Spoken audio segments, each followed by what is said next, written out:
Well, greetings, Mr. Kolazar's class. We're going to start talking about this chapter is called the mole. And the mole, not this cute little fuzzy guy that we've got on the screen here, but what we're going to look into is a mathematical counting number called the mole. We'll actually be creating some moles this chapter. You'll actually get to make on your own to kind of symbolize the mole. It is different than the little creature we see on the screen that we're going to be looking at. So what we're going to look at is why we're going to use the mole in order to count atoms, molecules, ions, and formula units along with just the particles or subatomic particles. We're going to look at how we can count them, and our big part is how we can convert between moles and the number of particles. So why do we use counting units? Well, first off, counting units makes it easier and constant for everyday life or for when we work on things. So a couple examples would be, we say a dozen eggs instead of 12 eggs. So a dozen is a counting unit for the number 12. We could say, you could order things and say a ream of paper, like on the TV show The Office, deals with paper down at Dunder Mifflin. A ream of paper is 500 sheets. Or one of my favorites for the summertime is if you buy a big pack of bottle rockets, it's a gross of bottle rockets. Now a gross of bottle rockets is a dozen.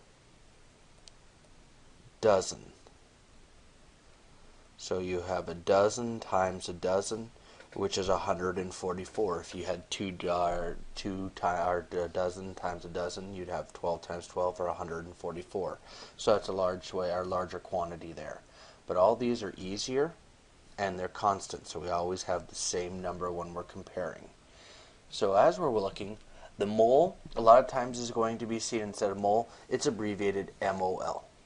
So we just kind of, for the abbreviation, drop the E, so you'll see the mole is just MOL.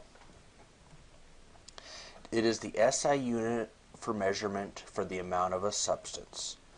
1 mole equals 6.02 times 10 to the 23rd particles. So as we're going, this is a number, scientist Avogadro, who is the person who experimentally found this number. And what we're going to look at is, we're going to call it a lot of times 6.02 times 10 to the 23rd particles. A lot of times it's capital N with a subscript A, not sodium, but Na for the number of Avogadro. And so this number we'll talk about in class is an amazingly huge number. 6.02 times 10 to the 23rd would be 602 with 23 zeros, or 21 zeros behind the 6.02. So very large number. We use it for counting the number of atoms in a particle or many other things on that small atomic level. So representative particles is what we're going to be calling these different parts. They can be any particle, such as an atom, a formula unit, an electron, a molecule, an ion, and from here, we could also talk about protons and neutrons or electrons if we're talking about the subatomic particles, but they're dealing with a very small particle of matter. So a couple examples that you're going to need to know. So this chart is going to be important.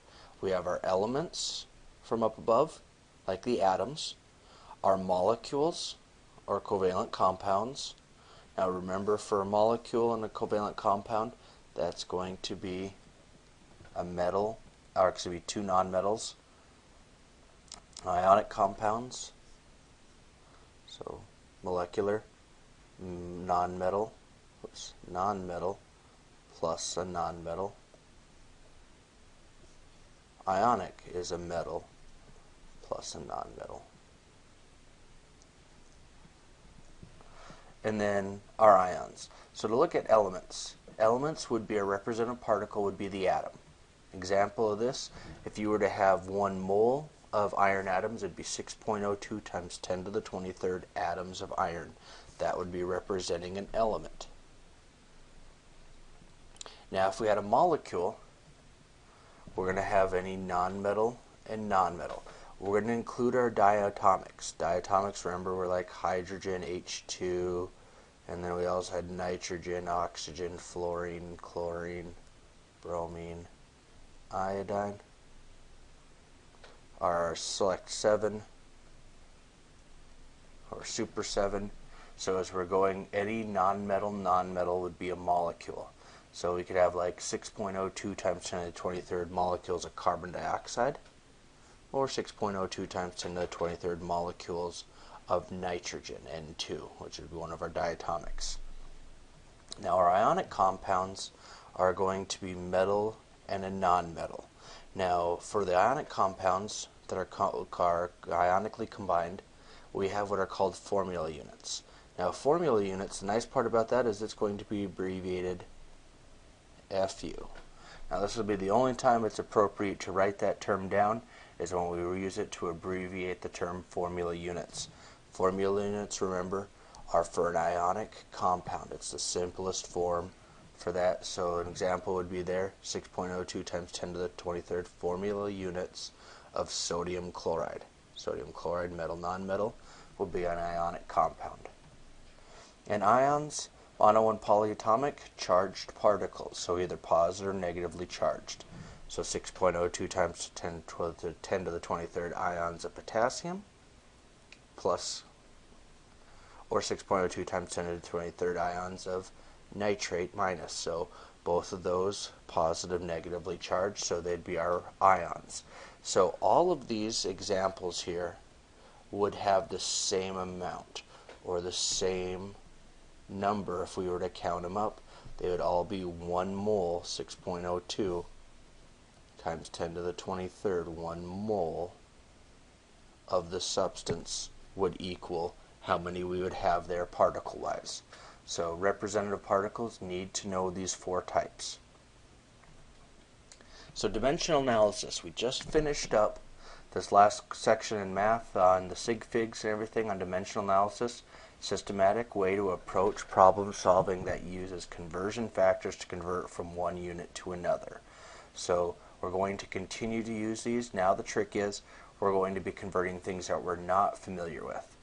So one example we've had, if you wanted to go feet to inches, 1 foot equals 12 inches. But we want to make sure that we set it up so that the old unit can cancel the new unit, leaving us with our desired unit, and then numbers on top multiply, numbers on the bottom divide. We don't need to worry about ones, so 6 feet would be 72 inches. Now conversion factors are fractions. Equals 1. Write this at the top of page 2.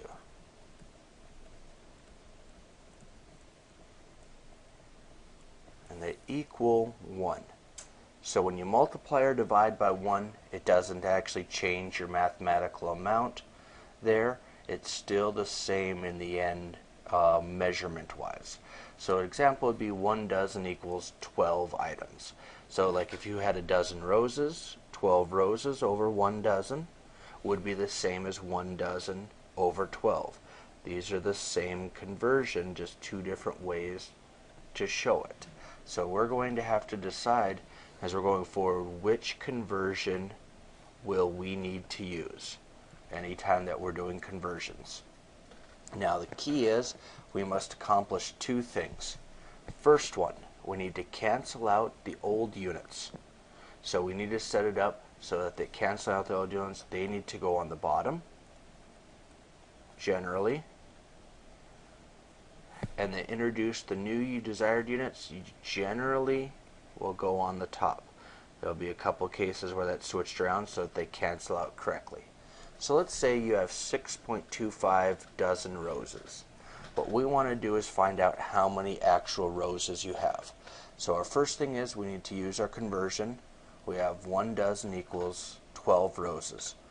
We need to set that up so that the dozen is on the bottom, so that it's allowed to cancel the dozen out.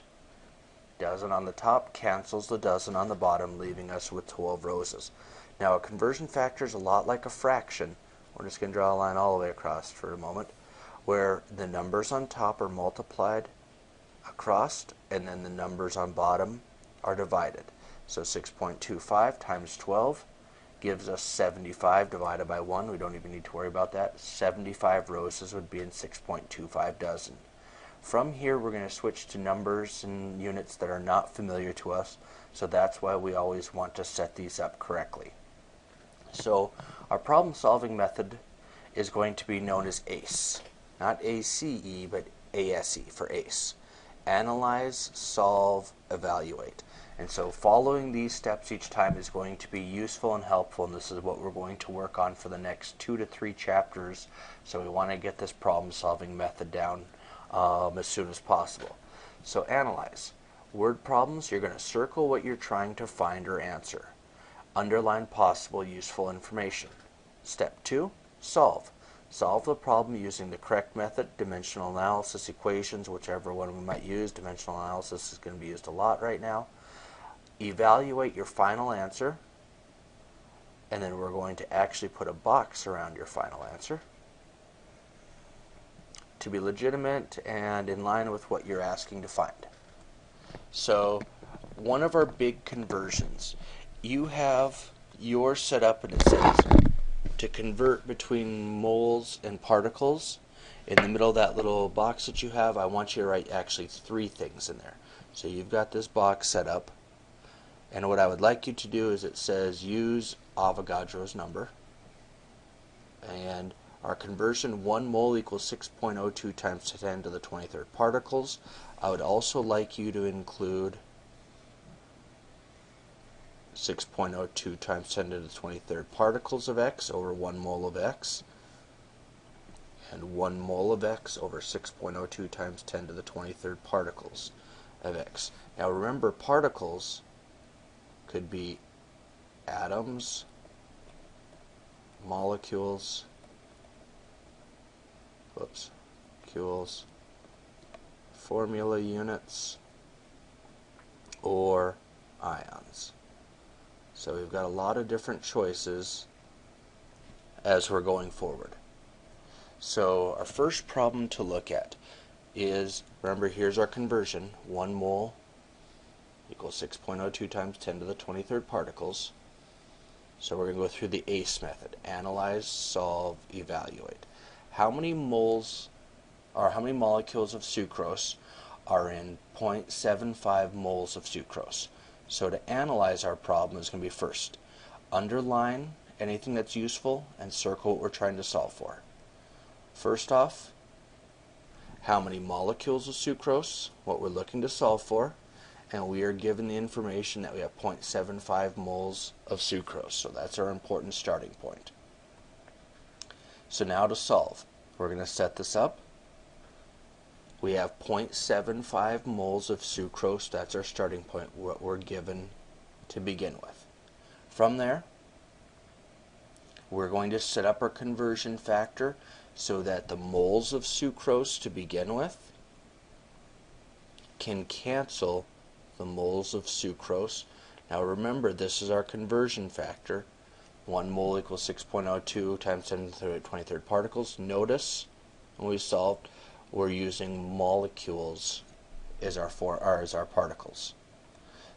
Moles of sucrose will cancel moles of sucrose, leaving us with molecules of sucrose. When we do that math, one of the things we want to look at is to make sure that when you type that out, you have 0.750, and then when we multiply times, this is where we go the 6.02, and then second EE key 23. Now we don't need parentheses around that, and when we hit our enter key, 4.51 times 10 to the 23rd would be our answer that we're looking for there. So as we're going to round that sig figs. Remember our sig figs. We started out with 3 sig figs. Now for conversion factors, we don't worry about including sig figs here. That's not one of our measurements. So from our conversion factors, don't worry about sig figs there. So 1, 2, 3 sig figs to begin with. We want to end up with 1, 2, 3 sig figs in our answer. So 4.52 times 10 to the 23rd molecules of sucrose. Now, to evaluate that answer, we'll first circle or put it in a box, and then to look at our units, we want it to be in molecules of sucrose. Asked us for molecules of sucrose, and in the end, since we're asking for number of molecules, particles, we should have a very large number. And as we look at that, we have 6.02 times 10 to the 23rd, a very large number. So we have the correct units and a number that makes sense. So let's try this one. I think we'll let you try this one on your own. Hit pause, and then when you've worked through this problem, hit unpause, check to see if you're on the correct track, and then see if you have any questions after this one. Alright, so to look at this one, how many particles are in 2.5 moles of zinc? So our first step is we're going to analyze the problem. Oh, and then choose correct particles. So to analyze, how many particles is what we're looking to solve for, and we're given 2.5 moles of zinc. So to solve this problem, our first step is we're going to start with what is given, 2.5 moles of zinc. From there, we're going to try to solve for using 1 mole equals 6.02 times 10 to the 23rd particles. Now we're given zinc. Zinc is an element. So if it's an element, we're going to use the fact that 6.02 times 10 to the 23rd zinc atoms would be our representative particle here. So we've set this up so that the mole of zinc can cancel the mole of zinc. From there, math-wise, 2.5 times 6.02 times 10 to the 23rd gives us about 1.51 times 10 to the 24th zinc atoms. To evaluate this answer, as we look over it, our atoms unit is going to be the correct particle units for an element, is going to be atom from the chart to begin with, and then number-wise we should have a very large number. So in the end, after evaluating, we look to be alright here. Now we're going to work just the opposite way. How many moles? Oh, let's analyze first. So how many moles contains 5.75 times 10 to the 24th formula units of NaCl? So our first step is we're trying to find the amount of moles. How many moles contain 5.75 times 10 to the 24th formula units of sodium chloride? So from here, we're starting point 5.75 times 10 to the 24th formula units of NaCl. So that'll be our starting point. So to solve, 5.75 times 10 to the 24th formula units of NaCl. Now this time, since 6.02 times 10 to the 23rd particles, in this case we're using formula units. So what we're going to look at is setting it up so that those units can cancel. 1 mole will go on top, since that's what we want to end with. Formula units go on the bottom, so that our units to begin with can cancel, leaving us with our new desired unit, moles of sodium chloride. This time, we're going to take 5.75 times 10 to the 24th divided by 6.02 times 10 to the 23rd.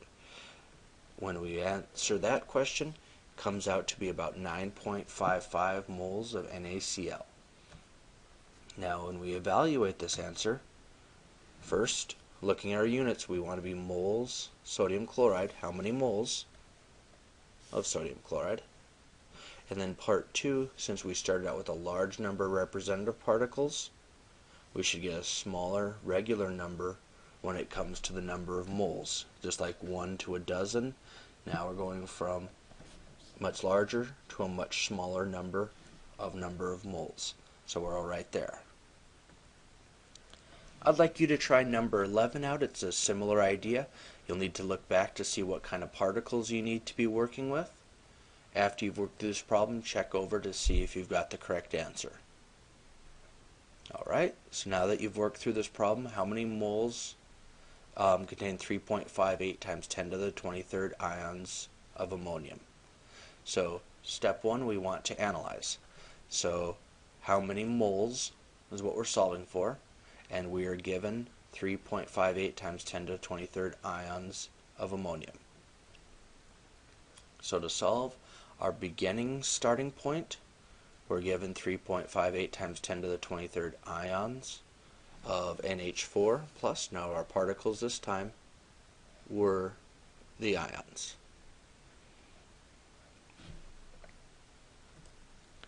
So we need to set it up 1 mole of NH4 over 6.02 times 10 to the 23rd ions of NH4. So now we've set it up so that our original unit can cancel, leaving us with our new unit, the desired unit of 1 mole of NH4. Now our math, 3.58 times 10 to the 23rd divided by 6.02 times 10 to the 23rd. Check your calculator when you do this calculation to see that you come up with this number. It's important that we're on the right track with the numbers sig figs. 1, 2, 3 to begin with. 1, 2, 3 for our final answer, sig fig wise. So 0.959 or 0.595 moles of NH4. Moles of NH4 would be how many particles that we'd have of that. We'll stop here, and then we're going to get into using mass for our next part.